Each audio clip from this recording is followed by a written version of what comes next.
Puji Tuhan, selamat pagi, salam dalam kasih Kristus. Saudaraku yang dikasihi Tuhan, pertemuan yang indah di dalam Tuhan di hari yang ke-10 adalah sebuah harapan yang baru bagi kita semua. Amin. Sebab itu berikan kemuliaan bagi Tuhan kita Yesus Kristus, Raja di atas segala raja. Dan inilah rindu kita kepada Tuhan. Inilah rindu kita kepada Allah yang berkuasa. Sebab Dia adalah Tuhan dan Raja kita. Haleluya.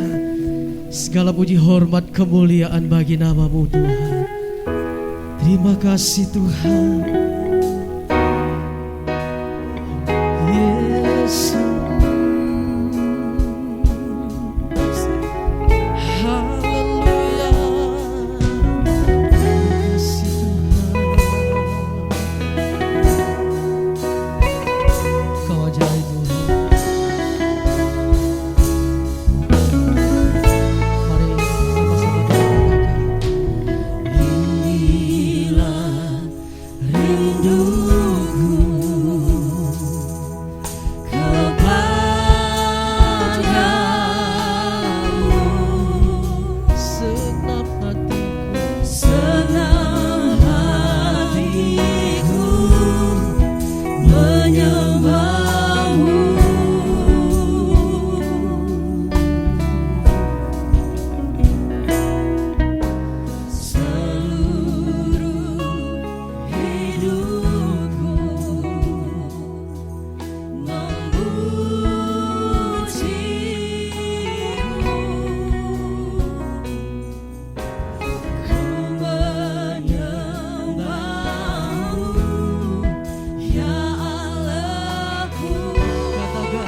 Kepadamu senap hatiku, senap hatiku menyembahmu seluruh hidupku, seluruh hidupku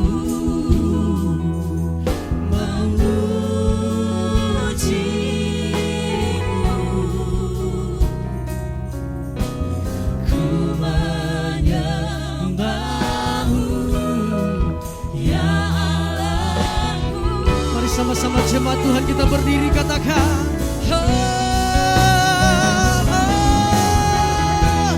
ku berikan hatiku dan jiwaku,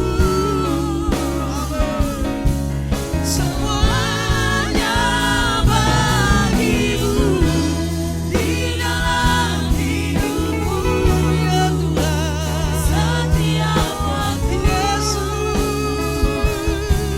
Katakan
besar.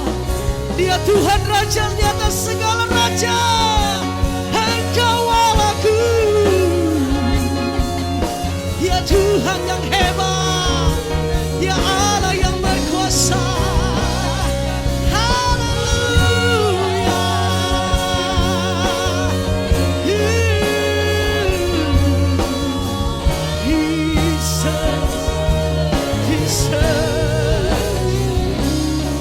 Pujian sekali lagi yang meriah bagi Allah kita. Haleluya. Haleluya. Engkau Allah yang dibanggakan. Engkau Allah yang kami puja.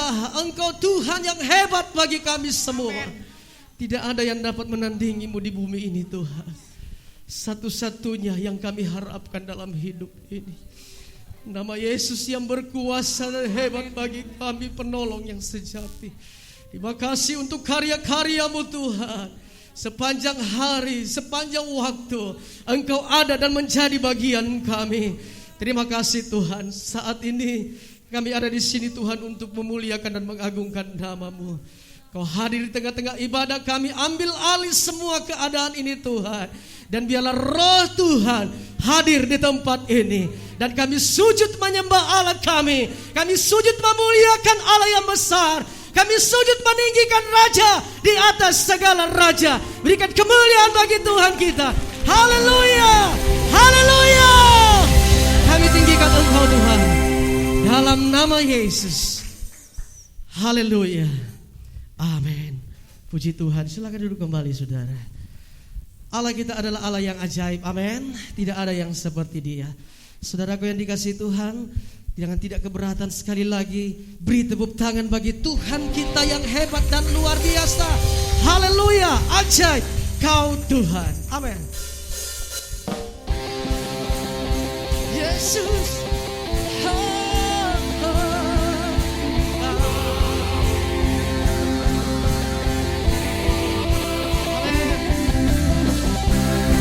Mari jemaat, kita tidak keberatan, kita berdiri sekali lagi di hadapan Allah.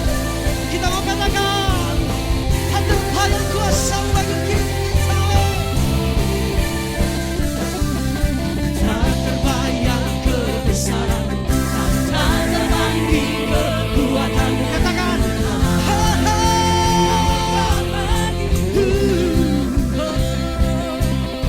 senang jiwa dan pengharapan, ku serahkan ku rencanamu Tuhan.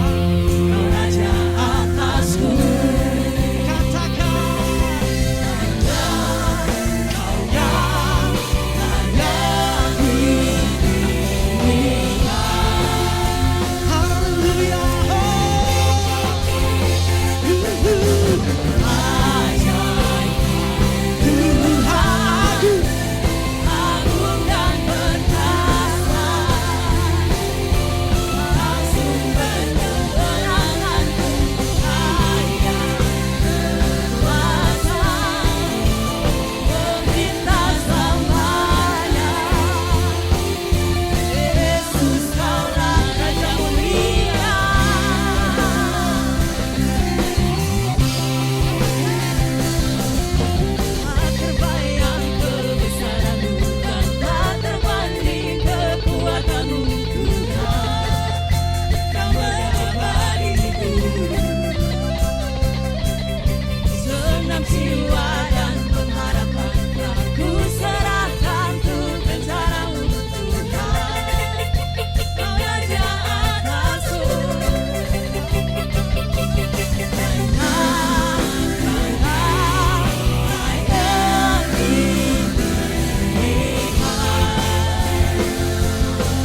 seluruh kehidupanku.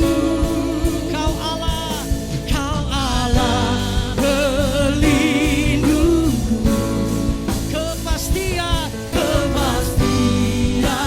hidup. Sekali lagi kau Allah pelindungku, kepastian hidupku. Katakan janjimu selalu ada bagiku, selalu nyata dalam hidupku. Kau tak ingkari, tepati janji, selalu nyata janjimu. Amin. Si Tuhan, katakan kau tak pernah tinggalkan, beserta kau selalu perhatikan seluruh kehidupanku. Katakan kau Allah pelindungku, kepastian hidup. Haleluya, kau Allah pelindungku, kepastian hidup. Lambaikan tanganmu, katakan janjimu selalu ada bagiku, selalu nyata dalam hidupku. Kau tak ingkari, tepati janji, selalu nyata janjimu. Katakan janjimu selalu ada bagiku, selalu nyata dalam hidupku. Kau tak ingkari, tepati janji, selalu nyata janjimu. Sama-sama kita tepuk tangan lagi Tuhan. Ikuti irama musik saudara. Haleluya.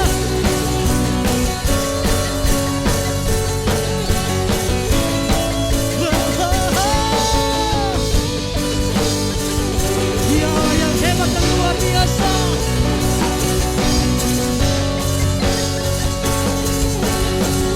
Sama-sama katakan janjimu selalu ada bagiku, selalu nyata dalam hidupku.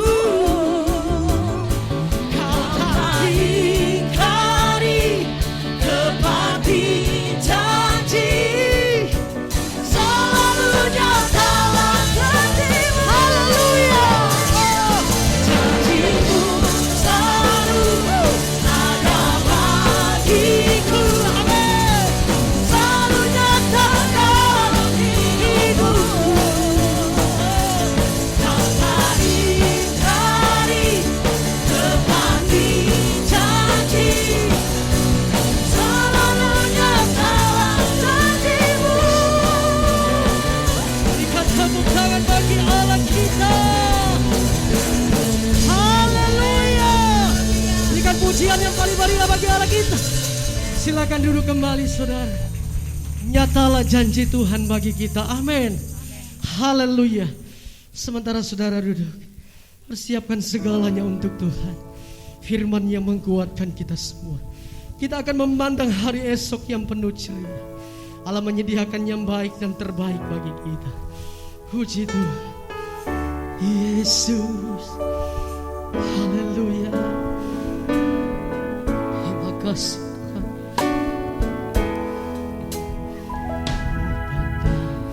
Hari esok dengan segala harapan, dan ku takkan takut menghadapi hidup ini, sebab ku tahu hari esok ada dalam tangannya.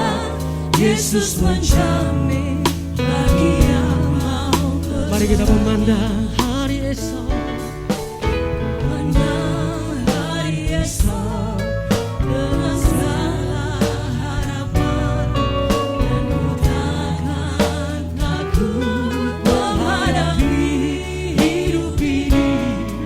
Sebab ku tahu hari esok ada dalam tangannya. Yesus menjamin bagi yang mau percaya. Haleluya. Haleluya, haleluya. Yesus sumber pengharapan. Haleluya. Haleluya, haleluya. Mulia dan agung kasih-Nya. Makasih Tuhan.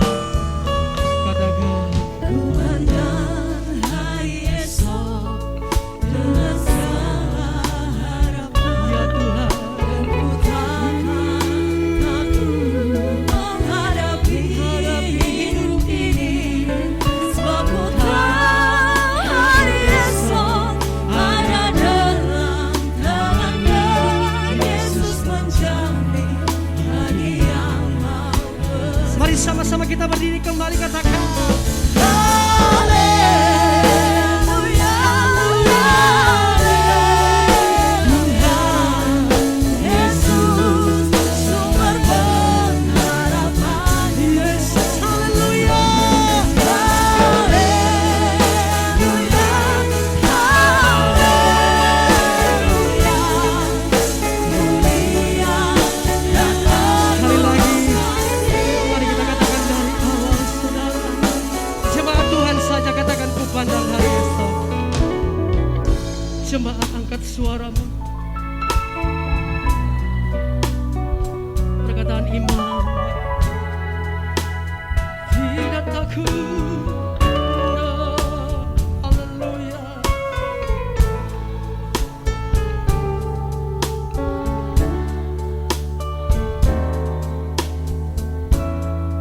Wires, ku pandang hari esok. Amin, haleluya. Mari jemaat di dalam doamu. Ya Tuhan Yesus. Amin.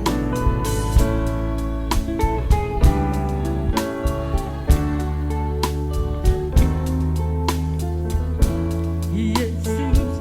Haleluya. Sama-sama. Haleluya, haleluya. Yesus sumber pengharapanku. Haleluya, haleluya. Mulia dan agung kasih-Nya. Haleluya, haleluya. Yesus sumber pengharapanku. Haleluya, haleluya. Mulia dan agung kasih-Nya. Haleluya. Haleluya Tuhan. Kau ada bagi kami Tuhan Yesus. Yesus sumber pengharapanku.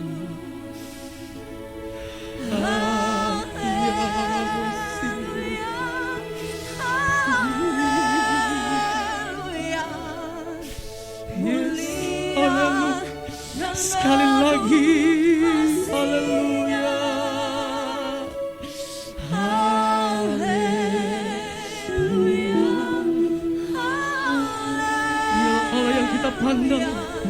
Dialah Tuhan yang kita muliakan. Yesus, nama di atas segala nama. Haleluya, haleluya, mulia dan Sekali lagi sama-sama. Haleluya.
Tuhan Yesus yang kami sembah. Dia nama di atas segala nama. Segala pujian, hormat, kemuliaan hanya bagi-Mu Tuhan. Kami sudah memuliakan Engkau Tuhan. Saatnya kami akan mendengarkan suara-Mu. Dengarkan Tuhan sesuai dengan kebutuhan kami semua. Perlengkapkan hamba-Mu dengan Roh Kudus dan urapan-Mu Tuhan. Berkata-kata seturut mau dan kehendak Tuhan sendiri. Terima kasih Tuhan, terpujilah nama-Mu. Ini doa kami bersyukur. Kami siapkan hidup kami yang ada untuk menerima dan mendengarkan firman-Mu. Dalam nama Yesus. Haleluya. Amin. Puji Tuhan, salam sejahtera bagi kita sekalian. Dalam ibadah yang kedua ini kita bertemu kembali dalam keadaan yang baik, dalam waktu yang baik Tuhan sudah berikan bagi kita dan memberi kesehatan bagi kita semua. Puji Tuhan. Pagi tadi kami berbicara mengenai apa yang sedang berlaku hari-hari ini, libat pemikiran banyak orang tentang akhir zaman. Apalagi dengan adanya pandemi dan penyuntikan vaksin, ada beberapa pemikiran yang saya sebutkan tadi pagi. Saya mengikuti sebuah ulasan dari seorang pendeta di Indonesia yang pada intinya dia memberikan sebuah keraguan apa yang akan diterima melalui vaksin, sehingga dengan pendapatnya bahwa dia akan menolak untuk tidak menerima vaksin, saudara-saudara. Ini sedikit bertentangan dan berbahaya bila melanggar aturan dari pemerintah, karena adanya pemahaman-pemahaman yang masih belum seirama dengan apa yang kita pahami di dalam firman Tuhan. Untuk itu saudara-saudara, saya ajak kita membuka beberapa ayat firman Tuhan sebagai penunduan di dalam Wahyu pasal yang ke-22. Wahyu 22 ayatnya yang ke-11. Mari kita lihat di sana.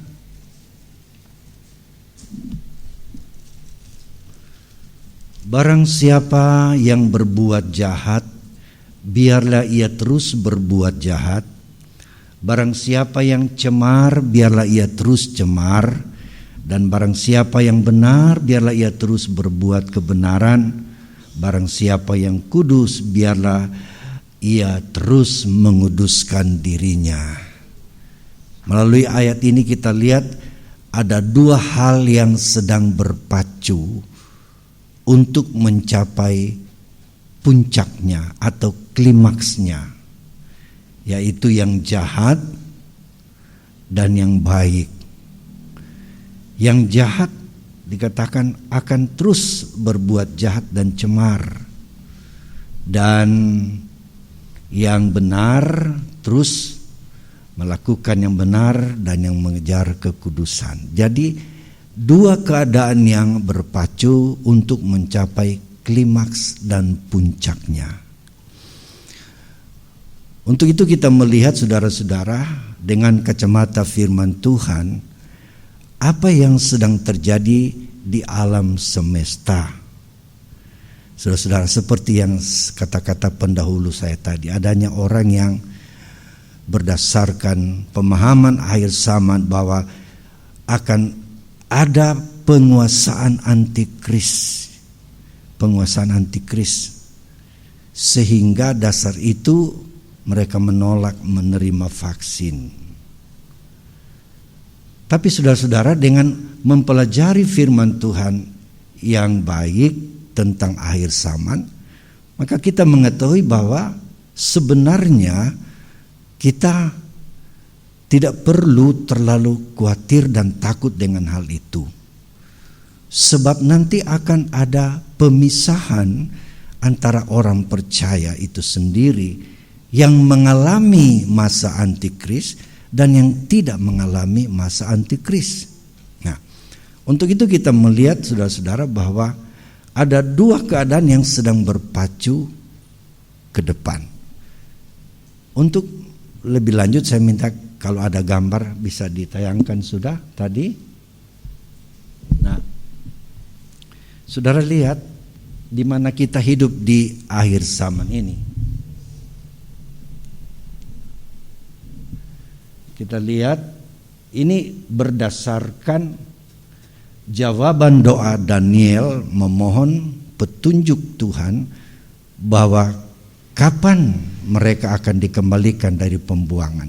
Lalu Tuhan memberi jawaban dalam Daniel 9 ayat 24-27 sehingga kita menemukan gambar ini di mana kita sedang berada sekarang. Jadi kita berada di sini, saudara-saudara.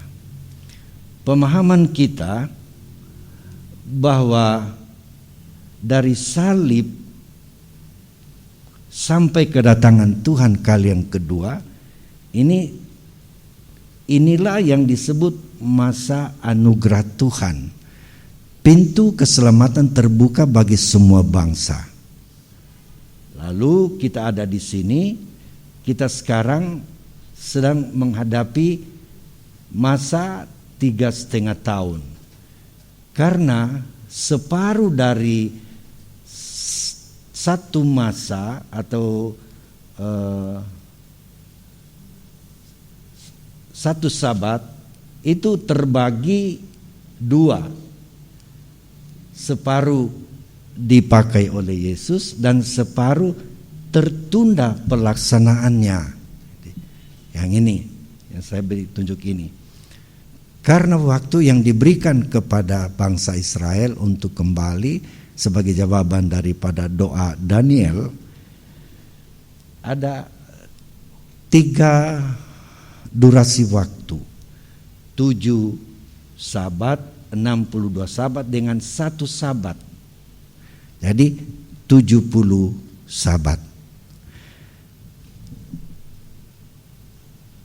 Tapi sabat yang satu ini hanya dilihat oleh Daniel sampai kepada penyaliban Yesus. Sesudah itu Daniel pernah bertanya dalam Daniel 12, dalam satu penglihatan di atas sungai ada orang yang berjubah putih, kemudian di pinggir-pinggir sungai ada 2 orang. Kemudian Daniel bertanya, kalau kita lihat Daniel 12, dia bertanya, kapan kesudahan ini segala sesuatu? Karena kepadanya disuruh meteraikan Daniel, nanti akhir zaman ini akan dibuka. Mari kita lihat dalam Daniel pasal 12, apa yang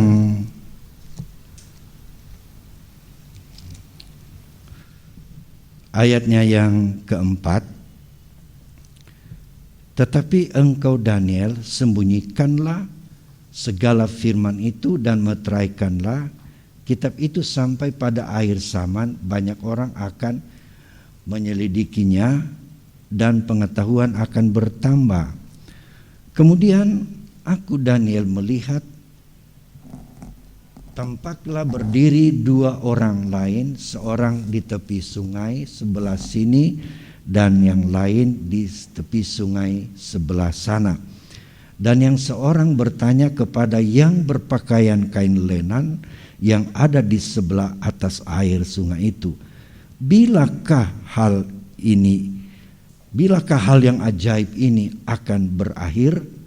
Lalu kudengar orang yang berpakaian kain lenan yang ada di sebelah atas air sungai itu bersumpah demi yang hidup kekal, sambil mengangkat tangan kanan dan tangan kirinya ke langit, 1 masa dan 2 masa dan setengah masa. Jadi dijawab kepada Daniel, dia bertanya bahwa itu nanti akan berakhir setelah gambar tadi. Kita kembali ke gambar itu. Jadi berakhir di sini. Jadi memang kita sedang ada di akhir zaman. Di muka kita ada masanya antikris bekerja. Si antikris itu adalah penguasa yang anti sama Kristus, anti sama orang percaya, dan masanya akan berkuasa selama 3,5 tahun. Kalau kita buka kitab Daniel mulai dari pasal 7 dan Wahyu pasal 11, pasal 12, pasal 13, kita menemukan kalimat yang berkata atau durasi waktu yang diukur dengan 1260 hari atau 1 masa, 2 masa dan setengah masa atau 42 bulan. Kesemuanya itu berbicara mengenai durasi waktu 3,5 tahun. Yang ditunjuk itu adalah ini. 3,5 tahun Yesus sudah pakai dalam memberitakan Injil sampai ia disalibkan. Nah, pelaksanaan satu sabat yang dilihat oleh Daniel itu terbagi 2.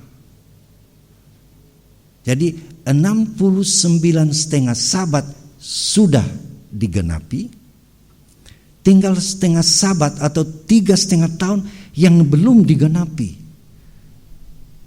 Tetapi penggenapan itu tertunda oleh karena orang Yahudi menolak Yesus dan disalibkan. Lalu pintu keselamatan, pintu anugerah terbuka bagi suku-suku lain, bangsa-bangsa lain, sehingga semua manusia, semua bangsa dipanggil masuk menjadi bilangan orang percaya. Lalu perjalanan kita sekarang dari sini menuju ke sini. Itulah sebabnya terlalu banyak fenomena yang kita dengar tentang kedatangan Tuhan, tentang masa yang sukar, tentang antikris. Nah, untuk itu saya mau fokus kepada bahwa ada 2 keadaan yang sedang berpacu untuk mencapai klimaksnya atau puncaknya. Yang baik tadi, yang kudus, terus melaksanakan kekudusan sampai puncaknya, tapi juga yang jahat akan berpacu sampai kepada puncaknya. Itulah penguasaan antikris yang disebut oleh Rasul Paulus adalah rahasia kedurhakaan. Mari kita buka 2 Tesalonika 2.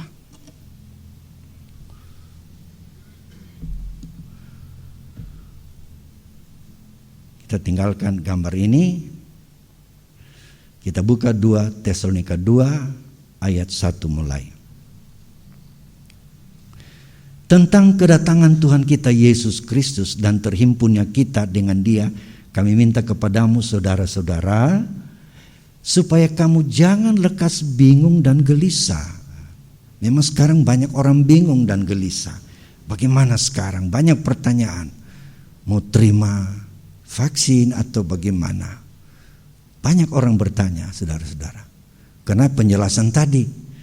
Karena menurut kata para elit-elit, para ahli-ahli, para dokter-dokter di dalam berbagai ilmu, saudara-saudara, mereka berkata lewat penyuntikan itu nanti sudah ada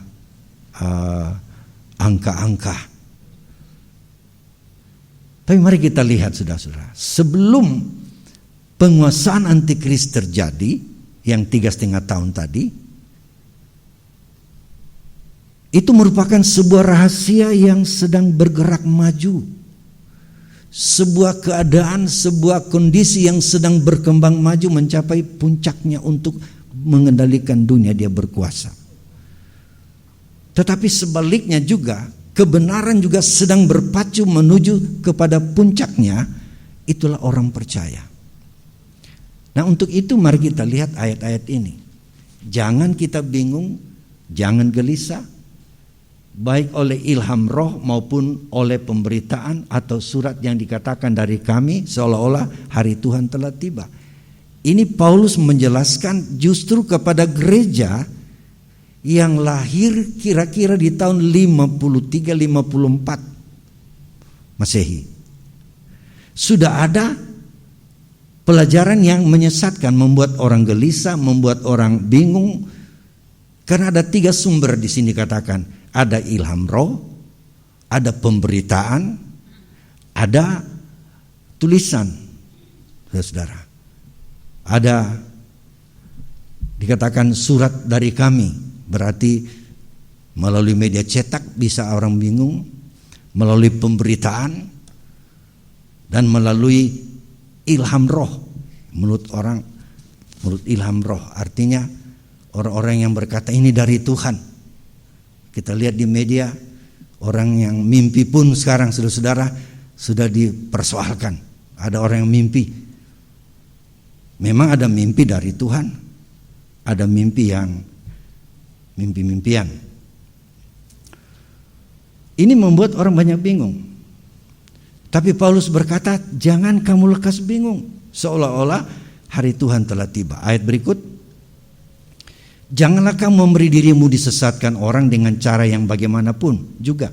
Sebab sebelum hari itu haruslah datang dahulu murtad, dan haruslah dinyatakan dahulu manusia durhaka yang harus binasa. Sebelum kita lihat gambar tadi, sebelum itu tiba, apa yang tiba adalah penguasaan antikris. Itu 3,5 tahun yang di ujung di kanan sana, saudara. Itu nanti digunakan oleh antikris. Sebelum itu tiba, harus lebih dahulu nyata adanya seorang yang durhaka. Kembali ke 2 Tesalonika. Haruslah datang dahulu murtad, dan haruslah dinyatakan dahulu manusia durhaka yang harus binasa. Jadi terjadi di dalam gereja sebagai tanda adanya orang yang murtad. Siapa yang murtad? Adalah orang yang tadinya percaya Yesus, percaya juru selamat kita Yesus Kristus, akhirnya murtad. Murtad. Kenapa murtad? Menurut 1 Timotius 4 ayat 1 kita lihat, kenapa orang-orang percaya bisa murtad? Roh dengan tegas mengatakan bahwa di waktu-waktu kemudian ada orang yang akan murtad lalu mengikuti roh-roh penyesat dan ajaran setan-setan. Kenapa orang murtad? Karena adanya penyesatan dan roh-roh dan ajaran setan, saudara-saudara. Ini membuat orang percaya akhir zaman bila tidak sungguh-sungguh dan setia mengikut Tuhan, dikatakan akan murtad, tinggalkan Tuhan. Sementara juga saudara-saudara dikatakan tadi, kalau itu terjadi, maka akan muncul juga seorang yang harus binasa. Berarti dalam kondisi seperti ini saudara-saudara, memungkinkan dan mempercepat munculnya seorang yang harus binasa. Siapakah dia? Mari kita kembali ke 2 Tesalonika.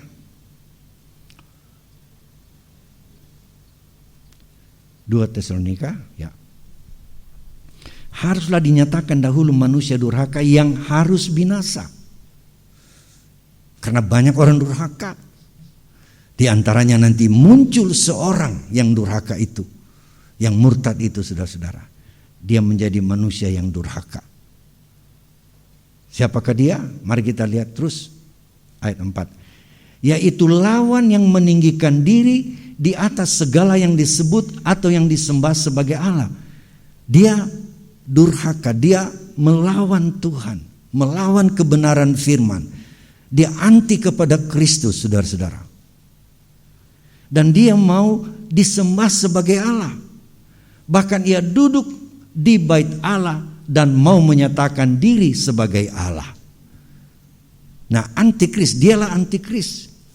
Dia harus muncul sebagai satu figur yang mau disembah sebagai Allah. Dan dia mau merebut bait Allah. Dia mau duduk dalam bait Allah. Sementara ada orang yang menafsirkannya bahwa bait Allah yang dimaksud itu adalah Ka'bah yang akan dibangun lagi oleh orang Israel.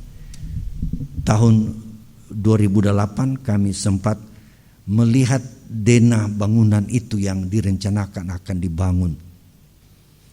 Tapi bagi kita, apakah bait Allah akan dibangun lagi di Yerusalem? Itu silakan saja, itu adalah haknya orang Israel.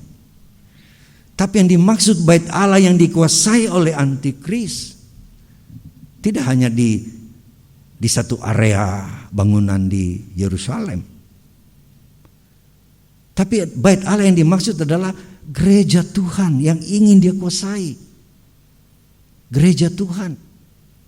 Dia ingin menggagalkan kita sebagai gereja juga yang sedang menuju kepada klimaks pengiringan kita kepada Tuhan. Yang juga merupakan satu rahasia yang sebentar kita lihat.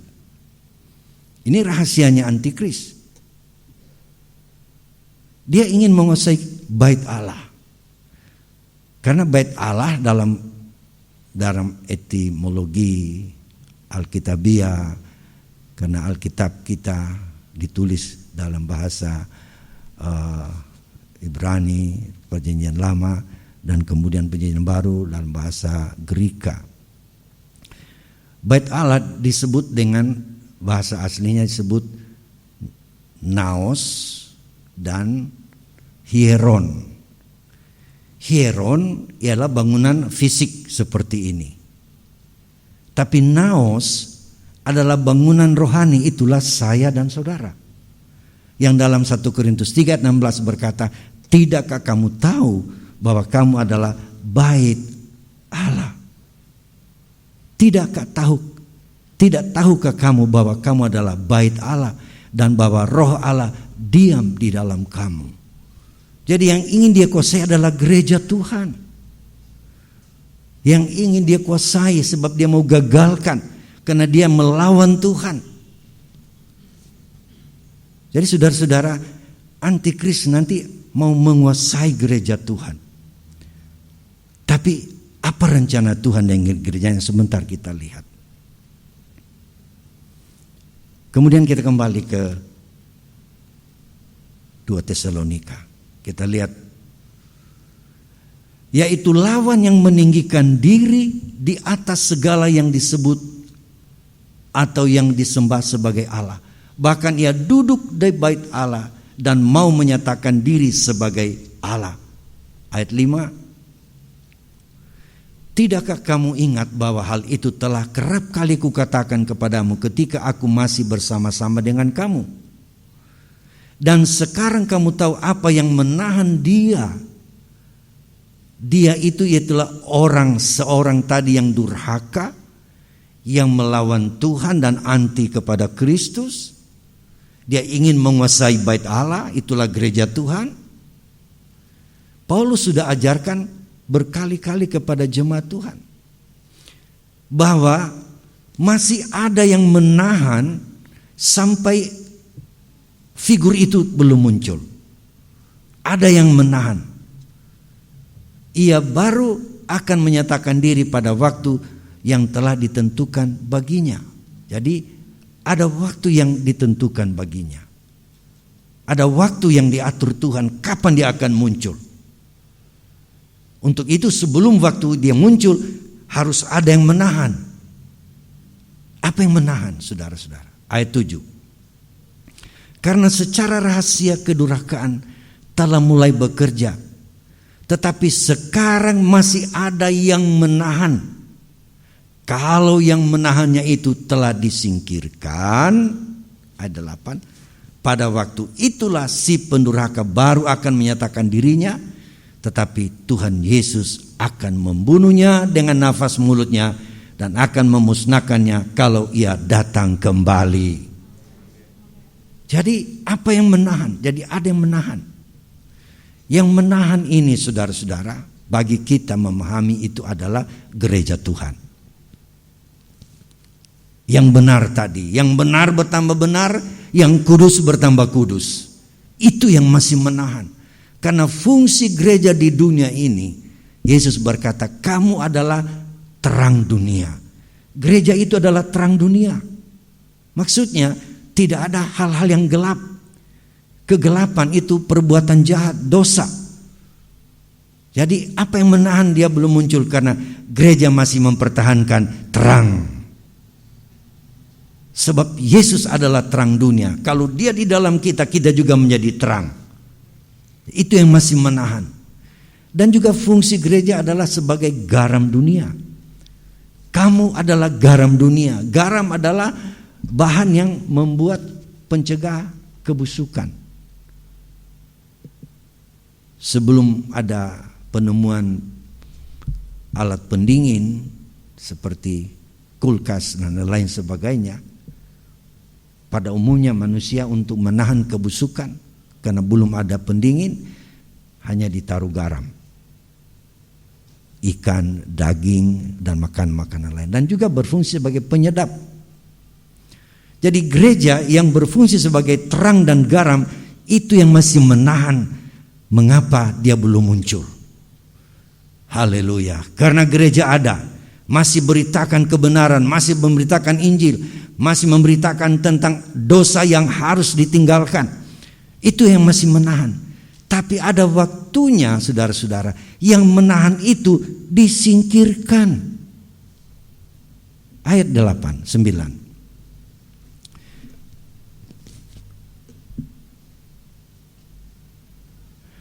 Kedatangan si pendurhaka itu adalah pekerjaan iblis dan akan disertai berupa-rupa perbuatan ajaib, tanda-tanda dan mujizat-mujizat palsu. Dan rupa-rupa tipu daya jahat terhadap orang-orang yang harus binasa karena mereka tidak menerima dan mengasihi kebenaran yang dapat menyelamatkan mereka.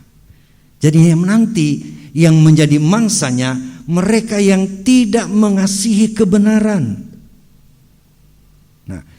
Tetapi yang menahan tadi harus disingkirkan dahulu. Itulah gereja Tuhan. Kalau gereja Tuhan disingkirkan dalam ayat 7 dan 8 tadi kita baca, barulah dia muncul. Nah, kapan gereja disingkirkan? Kita masih ada sekarang, saudara-saudara. Akan ada penyingkiran. Karena dalam Lukas 17 kita lihat di situ ada peristiwa penyingkiran.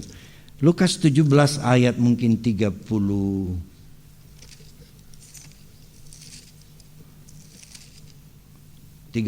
mulai, coba. Aku berkata kepadamu pada malam itu ada 2 orang di atas satu tempat tidur, yang seorang akan dibawa dan yang lain akan ditinggalkan.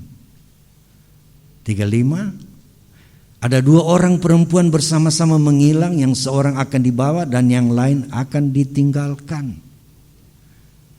Jadi akan ada pemisahan. Kalau penyingkiran terjadi, saudara-saudara, maka penyingkiran itu yang menghalangi antikris belum muncul.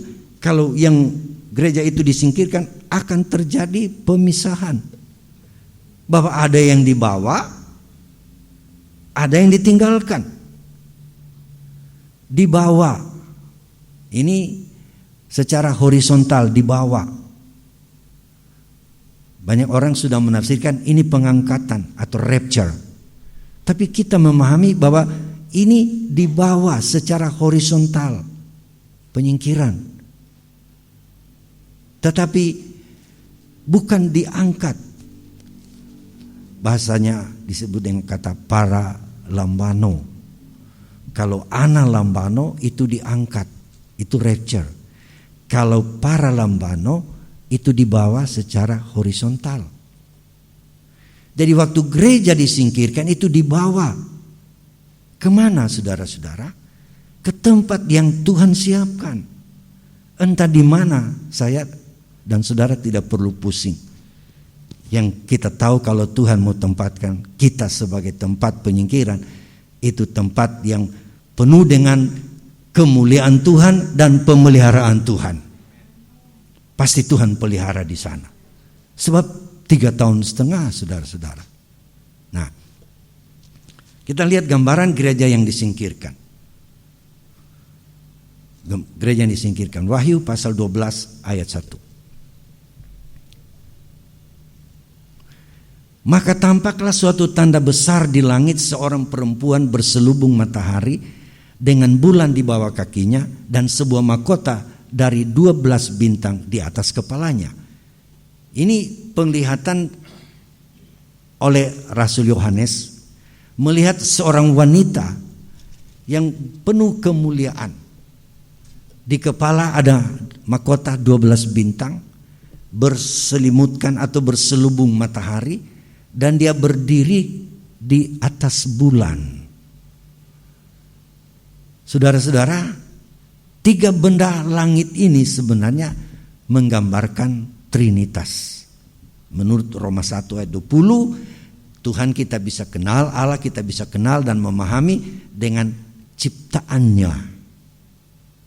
Jadi kita melihat bintang itu bicara Roh Kudus, matahari itu bicara mengenai Allah Bapa, dan bulan bicara mengenai Anak, itulah Yesus.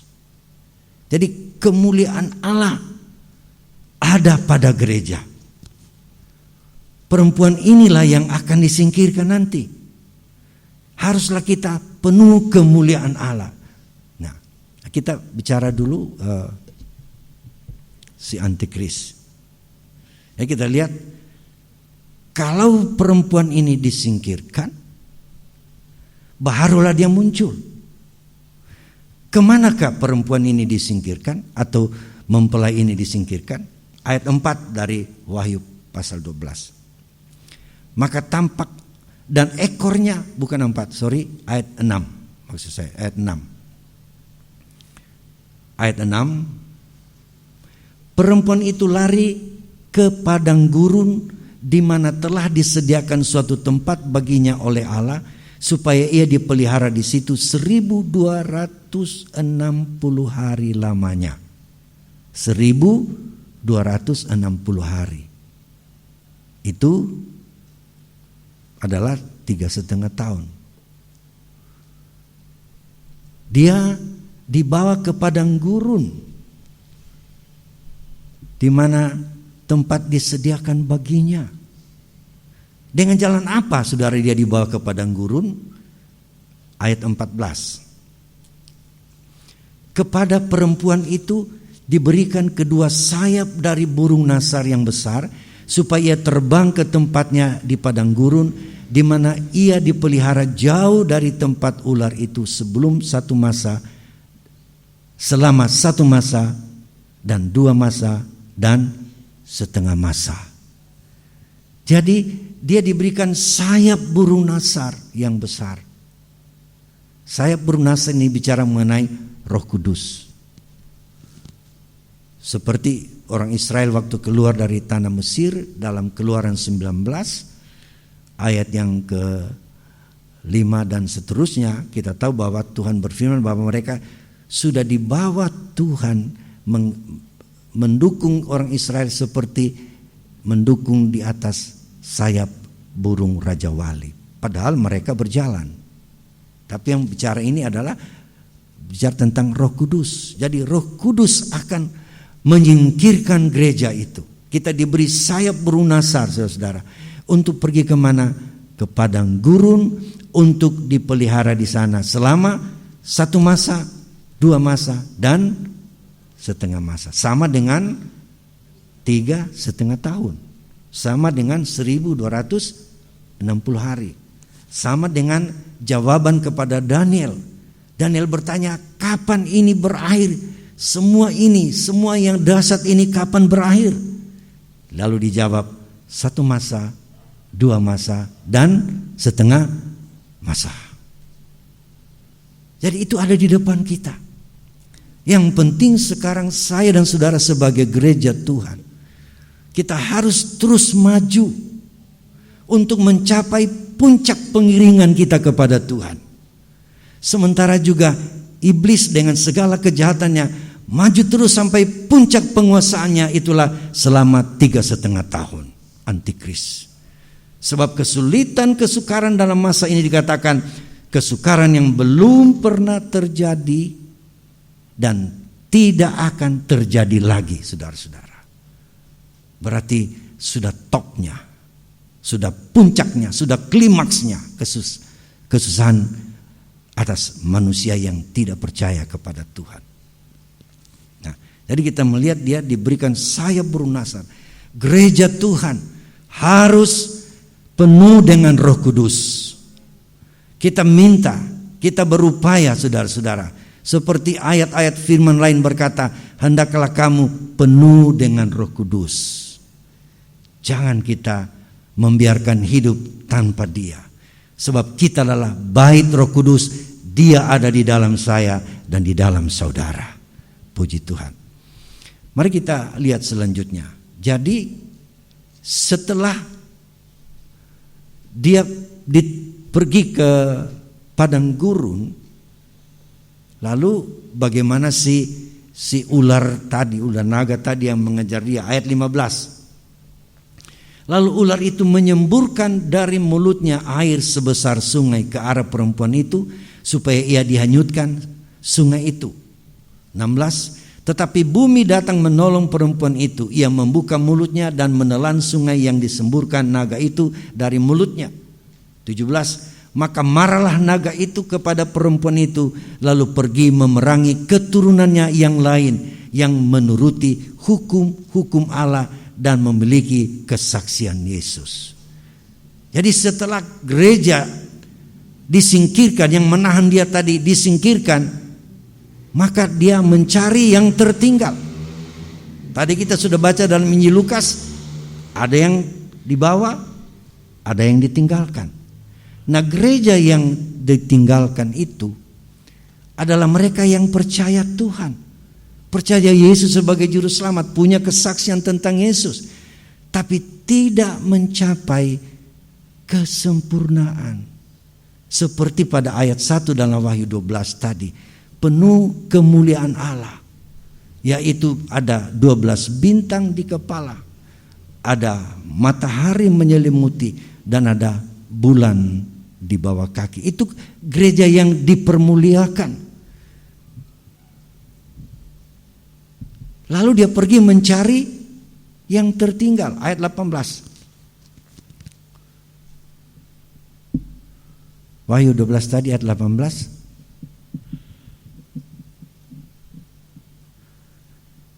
Dan ia tinggal berdiri di pantai laut. Lalu aku sudah Wahyu 12 tadi ayat 17. Maka marahlah naga itu kepada perempuan itu, lalu pergi memerangi keturunannya yang lain yang menuruti hukum-hukum Allah dan memiliki kesaksian Yesus.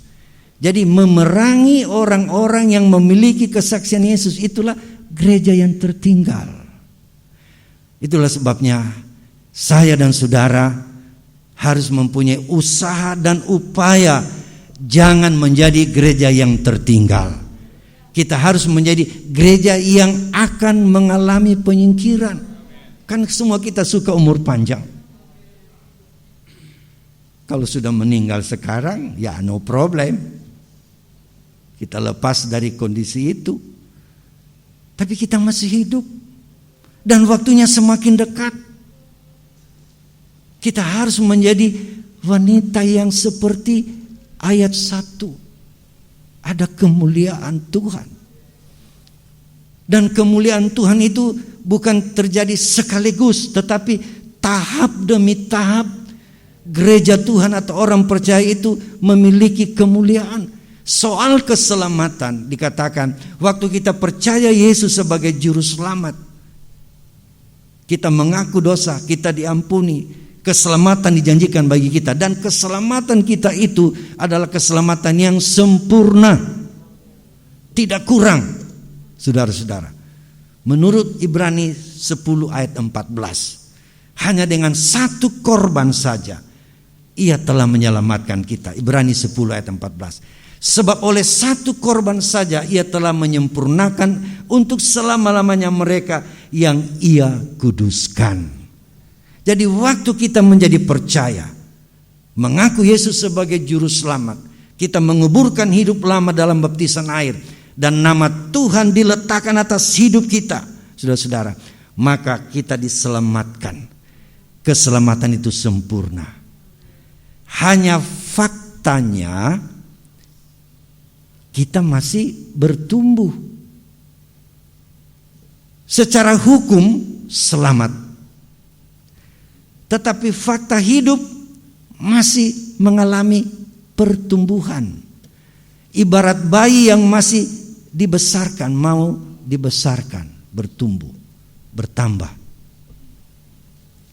Pengertian akan firman, pengenalan akan Tuhan, pengamalan akan firman Tuhan, itulah yang tercakup di dalam ayat yang berkata, kerjakanlah keselamatanmu dengan takut dan gentar. Bukan kita melakukan sesuatu untuk selamat, tidak. Kita sudah selamat.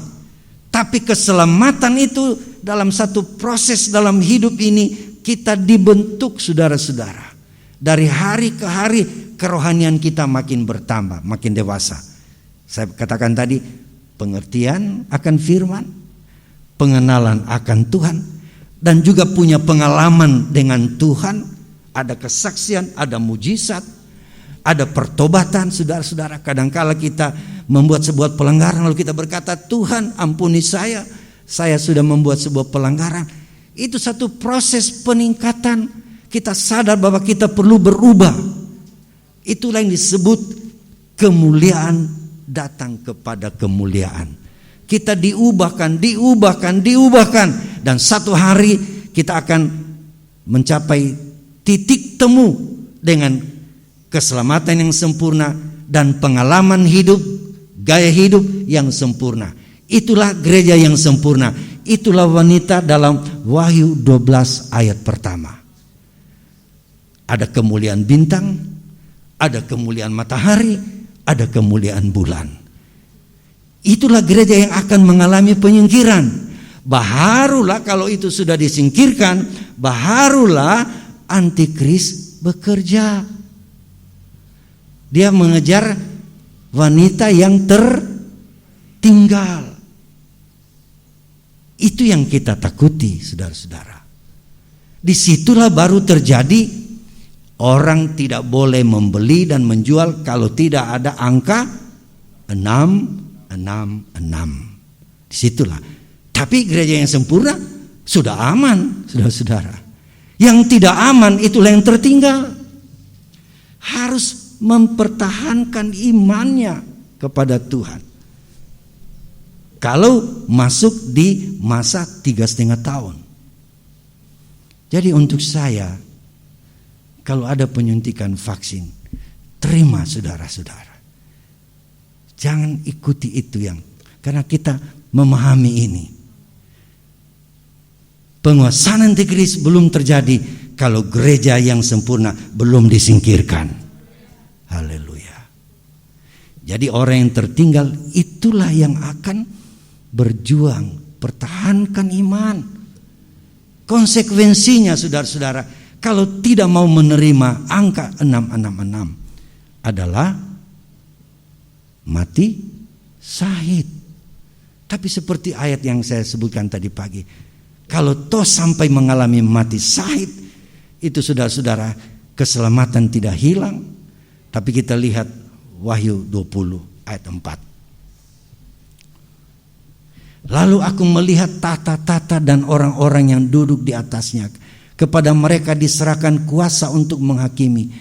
Aku juga melihat jiwa-jiwa mereka yang telah dipenggal kepalanya karena kesaksian tentang Yesus dan karena firman Allah, yang tidak menyembah binatang itu dan patungnya, dan yang tidak juga menerima tandanya pada dahi dan tangan mereka. Dan mereka hidup kembali dan memerintah sebagai raja bersama-sama dengan Kristus untuk masa 1000 tahun. Oh haleluya, puji Tuhan. Tapi alangkah baiknya kalau kita mencapai kesempurnaan. Saya bilang amin saudara. Ini adalah sebuah rahasia, ini rahasia sebenarnya saudara. Rahasia yang harus diberitahukan. Seorang hamba Tuhan harus tahu rahasia ini dan harus ajarkan. 1 Korintus 4 ayat pertama. 1 Korintus 4 ayat yang pertama. Demikianlah hendaknya orang memandang kami sebagai hamba-hamba Kristus yang kepadanya dipercayakan rahasia Allah. Jadi kita harus mempelajari apa itu rahasia Allah. Ini rahasia. Kalau tadi si antikristus itu dikatakan ini rahasia besar, rahasia kedurhakaan. Kita baca dalam 2 Tesalonika 2 ayat 7 tadi. Ini sebuah rahasia. Tapi gereja yang akan menjadi gereja sempurna juga ini sebuah rahasia yang harus diajarkan. Efesus pasal 5 ayat 32. Rahasia ini besar, tetapi yang aku maksudkan ialah hubungan Kristus dan jemaat. Rahasia ini kalau kita baca Efesus 5 menyangkut penjelasan Paulus dalam nasihatnya hubungan suami istri. Tapi dalam menyampaikan nasihatnya kepada rumah-rumah tangga, dia mengangkat rahasia ini saudara-saudara. Jadi hubungan perkawinan itu melambangkan perkawinan gereja dengan Kristus. Ini rahasia besar. Jadi hamba Tuhan dipercayakan rahasia ini untuk apa? Diberitakan, diajarkan. 1 Korintus 2.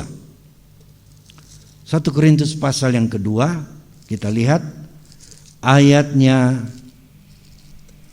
1 Korintus 2 ayat 6 mulai. 1 Korintus 2 ayat 6. Ayat 6.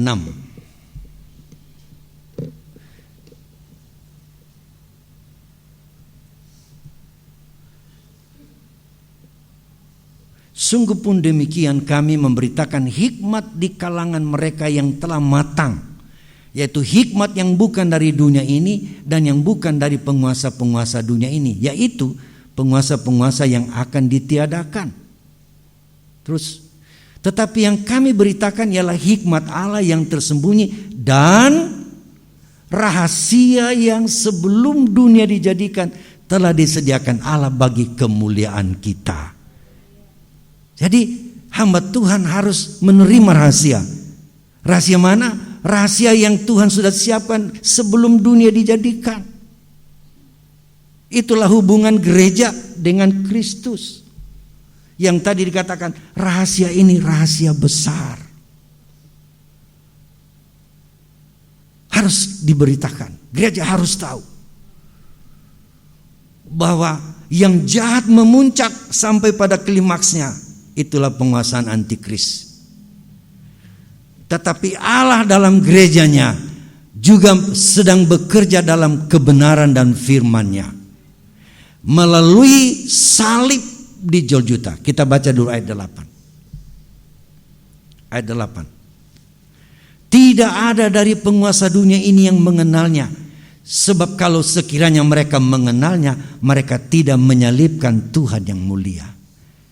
Kalau mereka tahu rahasia ini,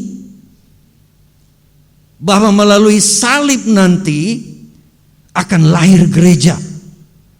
Kalau mereka tahu, mereka tidak salibkan Tuhan. Tapi karena ini rahasia Tuhan, jadi salib, karya salib adalah senjata yang ampuh bagi Tuhan melahirkan gerejanya. Haleluya.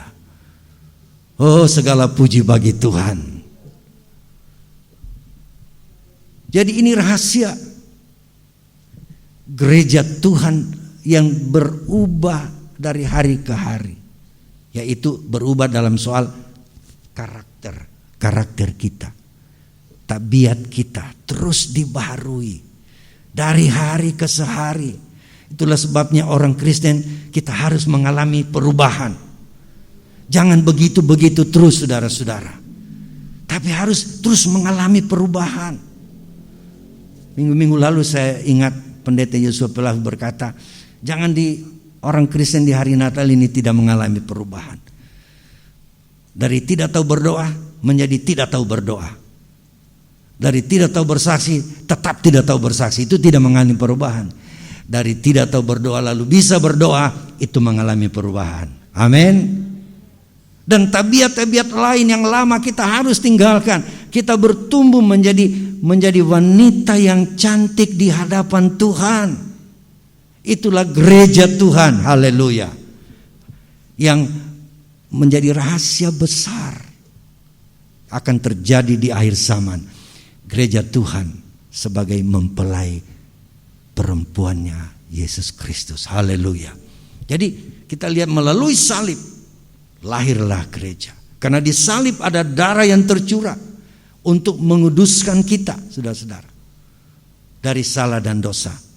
Dan oleh bilur-bilurnya juga kita mengalami kesembuhan dari Tuhan. Di sanalah gereja lahir. Wanita ini, saudara-saudara, terus berubah dan bertambah dewasa untuk mencapai Wahyu 12 ayat yang pertama tadi. Kalau sudah mencapai itu, kita lihat saudara-saudara bahwa gereja itu akan mengalami penyingkiran. Kemana? Ke padang gurun. Dipelihara selama 3,5 tahun. Dan dunia dikuasai oleh antikris. Tidak ada orang bisa berdagang kalau bukan anggotanya. Kalau tidak ada angka 666. Tidak bisa menjual dan tidak bisa membeli. Tidak menerima itu, konsekuensinya putus leher. Tapi haleluya, Wahyu 20 ayat 4 tadi, akan bangkit memerintah juga selama 1000 tahun bersama dengan Tuhan Yesus. Tapi itu nanti terjadi, saudara-saudara, waktu sudah selesai masa penguasaan antikris selama 3,5 tahun. Ada orang yang mati terakhir dalam masa itu, lalu akan bangkit. Sebab yang mati pertama, yang mati syahid siapa? Habel, saudara daripada Kain, mati syahid. Nanti akan bangkit bersama-sama dengan orang yang mati terakhir. Kalau kita baca Yesaya Wahyu pasal 11, dua saksi yang akan bekerja di Israel sana nanti selama 3,5 tahun, itulah Musa dan Elia. Kalau baca Wahyu pasal 11, mereka juga akan mati sebentar oleh kekuasaan antikris. Tapi setelah 3,5 hari, saudara-saudara, mereka punya mayat ada di jalan raya, disaksikan oleh banyak orang. Lalu pada waktu trompet sangkakala berbunyi, Yesus akan kembali kali yang kedua. Maka semua orang yang mati di dalam Tuhan, dari Adam sampai zaman nabi-nabi, sampai zaman gereja di akhir zaman, sampai orang yang mati syahid dalam masa aniaya 3,5 tahun, termasuk Elia dan Musa, bangkit pada hari itu. Haleluya. Dalam tubuh kemuliaan. Lalu bagaimana dengan gereja yang sempurna disingkirkan tadi? Diubah dalam sekejap untuk memiliki tubuh kemuliaan yang tidak bisa mati lagi, lalu menyongsong Tuhan di angkasa. Menyongsong Tuhan di angkasa. Kira-kira kalau kita baca kitab Daniel, ada 75 hari di angkasa. Mungkin itu adalah pembersihan bumi ini. Sebab nabi palsu, antikris langsung dilempar dalam lautan api. Tapi iblis, seorang malaikat tangkap dia, lalu ikat dengan rantai, dimasukkan dalam lubang penjara selama 1000 tahun. Sementara kita tadi yang menyongsong Tuhan di angkasa turun ke bumi. Dan orang yang masih hidup pada waktu itu akan mati oleh api kemuliaan Tuhan. Tidak ada yang tersisa. Yang hidup hanyalah gereja Tuhan yang disingkirkan, orang yang mati dalam Tuhan yang bangkit, bergabung, tinggal itu yang hidup, akan ada dalam kerjaan 1000 tahun damai. Coba lihat gambar lagi tadi terakhir. Tolong gambar yang terakhir tadi. Nah, waktu Tuhan datang pada kali yang kedua ini, disinilah orang bangkit. Lalu kita akan berkerajaan 1000 tahun damai di sini. Selama itu iblis dipenjara. Kenapa dipenjara? Kenapa dia belum dilempar ke neraka? Rupanya Tuhan membuktikan sama dia, sama iblis, bahwa firman Allah itu benar dan tidak berubah. Yaitu apa? Bahwa kalau manusia tidak berdosa, tidak akan mengalami kematian. Tapi kalau berdosa, manusia akan mati dan tidak mencapai umur 1000 tahun. Satu harinya Tuhan. Sebab waktu Tuhan bilang sama Adam, kalau kamu makan buah ini, kamu akan mati pada hari itu. Artinya mati, artinya hidup dalam dosa, tidak mencapai satu harinya Tuhan. Tidak mencapai 1000 tahun. Adam hanya hidup 930 tahun. Tidak mencapai satu harinya Tuhan sesudah berdosa. Padahal sudah berhari-harinya Tuhan mereka hidup. Hari ke-6 diciptakan, hari ke-7 Tuhan istirahat, hari ke-8, hari ke-9, hari ke-10. Itu mereka hidup beribu-ribu tahun. Tapi begitu jatuh dalam dosa, mulai dihitung hari itu dia makan, hari itu mulai dihitung umurnya. Tidak mencapai 1000 tahun atau satu harinya Tuhan. Hanya 930. Metusala 969. Sesudah itu makin merosot 70 tahun, kalau kuat 80. Tapi setelah Yesus datang dan gereja berkemenangan, kita akan ada di kerajaan 1000 tahun damai. Tidak bisa mati lagi, saudara-saudara. Tidak ada dosa, tidak ada penyakit, dan iblis dipenjarakan. Mungkin Tuhan bilang sama iblisnya, baru ngana tahu iblis, apa yang kau buat. Lihat, kalau orang tidak berdosa, dia bisa hidup melewati satu harinya Tuhan. Bahkan sekarang dia hidup kekal selama-lamanya, dan kau juga selama-lamanya masuk dalam api neraka. Dan kita bersama Tuhan untuk selama-lamanya. Kita beri tepuk tangan untuk Tuhan. Haleluya. Tapi saudara, ini bukan sebuah permainan, tapi sebuah pengiringan kita kepada Tuhan, supaya kita mencapai klimaks pengiringan kita, hidup dalam kekudusan. Yang benar bertambah benar, yang kudus bertambah kudus. Kita sama seperti Yesus. Haleluya. Puji Tuhan. Puji Tuhan. Sementara Saya ajak Anda tutup mata. Seperti Yesus, itu saja ku minta. Kita mau sama seperti Dia. Gereja Tuhan yang bertambah di dalam pengiringannya kepada Tuhan. Haleluya.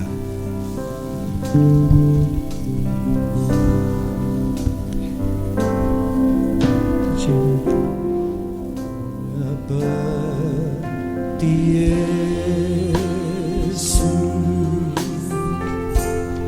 seperti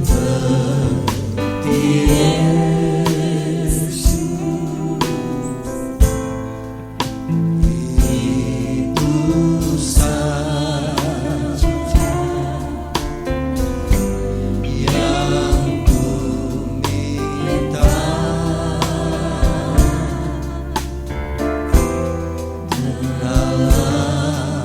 Jalanku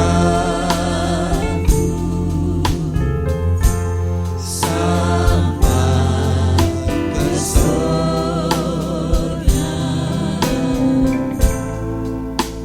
saya mau seperti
kasih Tuhan,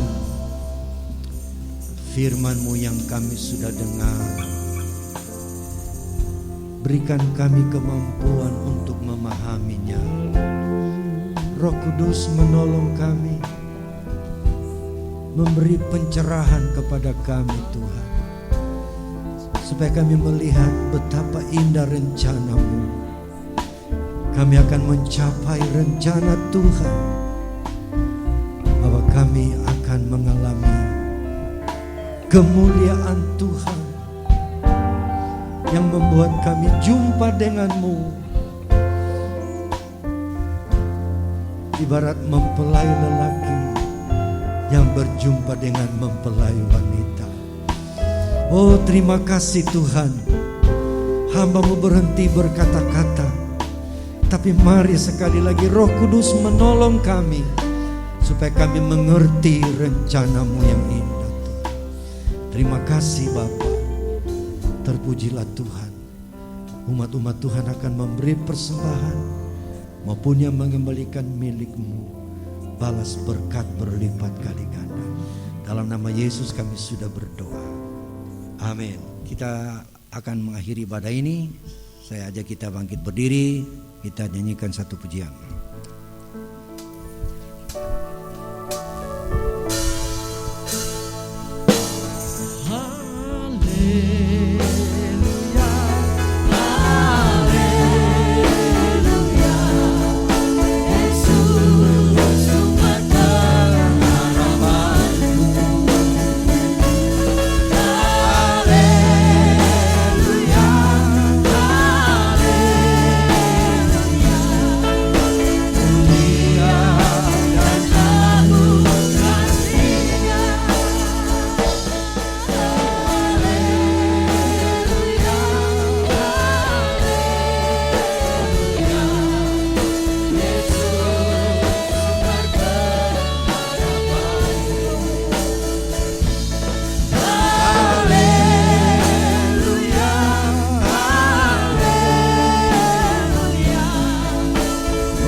kami telah beribadah kepada Tuhan.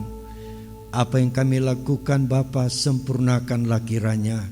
Biarlah pujian, penyembahan kami berkenan di hati Tuhan. Dan firman-Mu menjadi bahagian kami semua.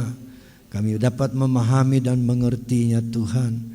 Supaya kami tidak bingung dan gelisah di hari-hari ini, tapi kami terus memandang kepadamu melalui kebenaran firman-Mu. Terima kasih Bapa di sorga. Ibadah yang ketiga kami serahkan dalam tangan-Mu. Himpunkan umat-umat-Mu yang belum sempat beribadah hari ini, agar kami sama-sama memuliakan Tuhan. Yang sudah beribadah Tuhan, mengenal keberadaan kami semua Tuhan. Tuhan menolong setiap keperluan kami. Tuhan, kami taruh dalam tangan Tuhan. Kebutuhan keperluan pribadi maupun dalam keluarga dan rumah tangga, bahkan seluruh jemaat Tuhan. Tuhan kiranya selalu campur tangan, memberi kecukupan, dan agar kami senantiasa dapat melakukan sesuatu lebih lagi untuk memuliakan dan membesarkan nama-Mu. Tuhan, berkati juga bangsa dan negara kami. Kami selalu berdoa untuk pemerintah kami Tuhan. Beri kekuatan dan hikmat bagi mereka menjalankan semua program Tuhan demi kemaslahatan bangsa kami Tuhan. TNI dan Polri kami selalu bawa dalam tangan-Mu. Kuatkan mereka untuk berjaga-jaga, menciptakan keamanan di mana-mana dari gangguan-gangguan yang mungkin bisa datang dari luar ataupun dari dalam Tuhan, bisa diatasi oleh karena Tuhan campur tangan semuanya. Terima kasih Bapa. Kami berdoa untuk rapat majelis pusat di Bali Tuhan di Denpasar. Tuhan tolong kiranya agar seberapa hamba-hamba-Mu yang akan ada di sana membicarakan segala sesuatu untuk acara besar kami yang akan dilaksanakan tanggal 29 dan 30 Maret mendatang, adalah ulang tahun yang ke-100 dari gereja kami berada di tanah air dan juga ada di mancanegara. Terima kasih Tuhan, terpujilah nama-Mu. Kami percaya berkat-Mu telah menjadi bahagian kami. Dengan menadahkan tangan kita kepada Tuhan, mari kita kembali ke tempat masing-masing, membawa berkat dan nikmat dari Allah Bapa, cinta kasih dari Tuhan Yesus, perlindungan penghantaran oleh kuat-kuasa Roh Kudus yang menyertai kita sekalian. Mulai siang hari ini sampai hari Maranatha, Yesus kembali kali yang kedua. Haleluya. Yang percaya berkata, amin.